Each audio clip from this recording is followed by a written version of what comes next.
Now, the other issue of leadership, um, I think that what is intended from the hadith, or the hadiths which discourage us from seeking leadership, is the scramble for leadership. Okay. Well, you want, I want, he wants, they want, and we're going to be fighting over to get to that thing. Everybody's pushing himself, and that way is not a good way, because in that way, you're going to have to buy out people.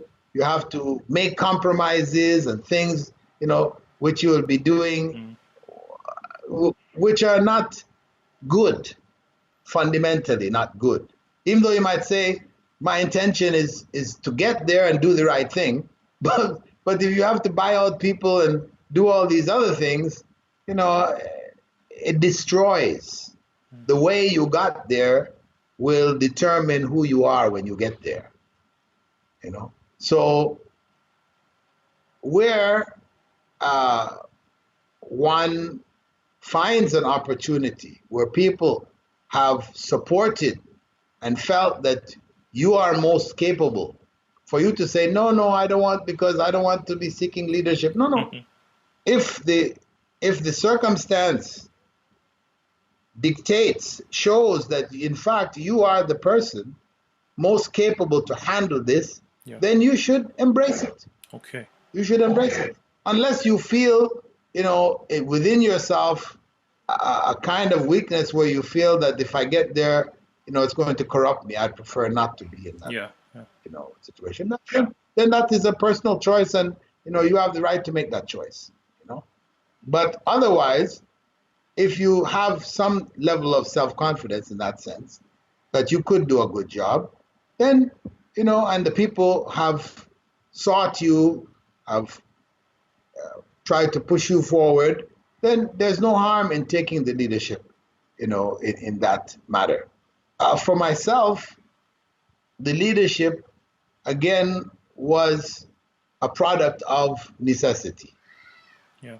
If I didn't do it, it wasn't going to get done at that time. Maybe it will be done sometime down the line, but at that time, I needed to do what was necessary to establish the university. And that's how we have, progressed. Looking back in retrospect, we didn't, myself and the team that were with me, we didn't have a plan, a clear plan of university operation with all of its departments, etc., which we followed and just put the blocks in place as things, and circumstances arose, etc. We didn't do that. That's not how it was done. It was more metamorphosing into the various departments as the needs arose, and this is that approach. It means that in the end, you will be a bit confused. Your operation will need fixing. Yeah. Will need tightening up. That's how we grew. Would I do it another way? Could I have done it the other way? That's another issue. But we recognize the weaknesses which exist now in the university that we're trying to patch now, we're patching up, fixing up here and there. What caused that? It was because of how we grew. And of course, we're now trying to follow the other model, bring systems from existing universities that are effective, etc., and put them in our midst and adapting ourselves to fit that model which has already been established by many other universities in the world. So that's basically where we are now, putting systems in place, filling up all the gaps that exist as a result of our path that we've taken, and still striving for the correct accreditation for the university.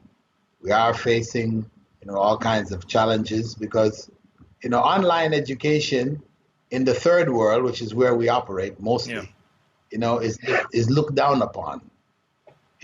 After Axact company in Pakistan, was shown to have been a degree mill selling millions of dollars of degrees, and then that was online. That was they didn't even have an existence, physical existence. They were completely virtual, fake, totally. So that was like a big reminder to a lot of the third world countries. That's what can happen to you if you go online. So they have a very negative attitude towards online education. So this is what we're struggling with, what we have to overcome, and that's the struggle of the next decade for us to. And you're ready for it, Sheikh. Establish ourselves. You've been struggling for decades, and it in sounds like world, you're ready, mashallah. Yeah. Inshallah, the life has been a struggle. But with the university, of course, we're just entering into our 10th year. And we have been struggling that whole time. But alhamdulillah, this is, Allah created us in kabad, وَلَقَدْ خَلَقْنَا الْإِنسَانَ فِي kabad. So he's created us in struggle. And this is the essence of life. And it's that struggle which brings out the best in us. Absolutely. So it's something, though it may not be, pleasant, it's necessary. Alhamdulillah. And we embrace that necessity.